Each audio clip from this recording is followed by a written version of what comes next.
Alam mo yung feeling na first job mo, tapos first sweldo mo? Hay. Sobrang sarap sa feeling, 'di ba? Kasi finally mabibili mo na lahat ng gusto mo from your hard-earned money, matitreat mo na yung sarili mo, yung family mo, makakakain or makakagala ka na with your friends, 'di ba? So that was me when I got my first job.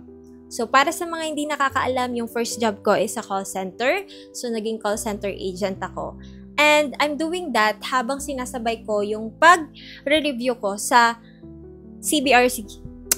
So, sa mga kapwa ko ka-CBRC dyan. So, yon sinasabay ko yung pagre-review ko sa trabaho para sa aking licensure examination for teachers. So, yung pinaka naging investment ko when I was working sa call center company is yung aking katawan.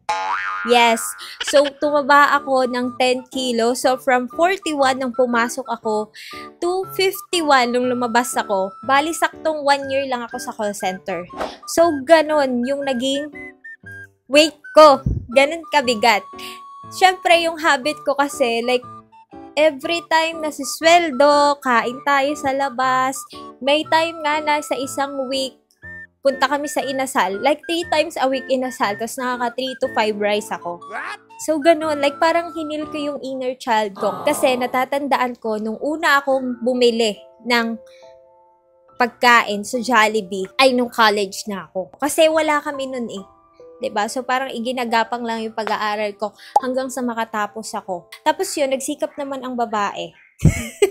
Kaya, medyo okay yung buhay. So, after 1 year, I resigned kasi nakapasa na ako sa LET at nag-apply na ako sa private school. So, that's the time na kumuha ako ng insurance.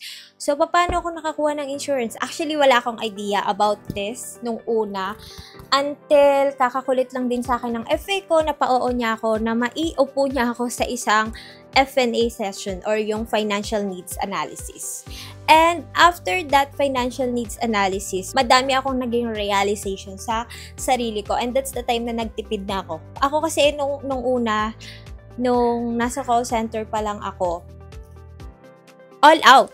'Di ba? Kasi may dadating naman na sweldo eh. So, ilalabas ko lahat ng pera ko. So, hindi ako nag-iipon. So, nag-iipon man ako sa alkansya lang. Wala akong alam sa mga investment. Wala akong alam sa digital banks. Only GCash and yung bank lang yung alam ko. Tapos, nagkaroon ako ng interest when it comes to financial literacy. And that's the time na nabago yung mindset ko sa paghawak ko ng pera. Hindi Pro-Life ang first insurance ko. BDO Life. After a month kong kumuha sa BDO Life kasi I don't trust anyone when it comes to my finances. So, mas better, di ba, sa bangko ka pupunta kasi andyan sila. Naka-establish na sila. Pero kasi itong Pro-Life UK, I don't know them. And then, it just happened na itong financial advisor ko is also my classmate in college. And, ayun, napagbigyan ko siya. Pero, guys, hindi agad ako pumirma ng insurance policy ko sa Pro. Gusto ko siyang aralin at gusto kong malaman talaga yung pagkakaiba ng kinuha ko sa BDO Life compare sa Pro Life. And then after like weeks or a month, yun, tinawagan ko yung FA ko at sinabi ko sa kanya na pipirma na po ako. So, sinelf-study ko talaga siya before I sign it.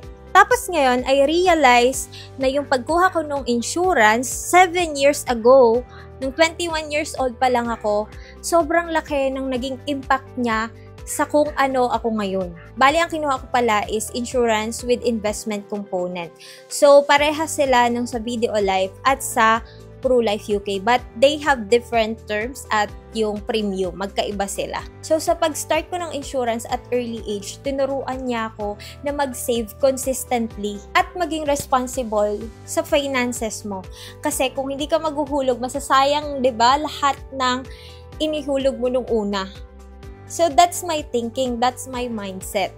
Kaya ako, tuloy-tuloy ako until on my 7th year, hindi ko na-realize na, nakaipon na pala ako ng 6 digits amount. Tapos yung isa kong policy sa BDO Life, nagamit ko na siya sa pang-initial payment dito sa bahay na to. Natuto talaga akong mag-budget, mag-prioritize, hindi lang puro ngayon yung iniisip ko na gastos. Iniisip ko rin yung bukas. So ano na yung mangyayari sa amin? Bukas, 'di ba?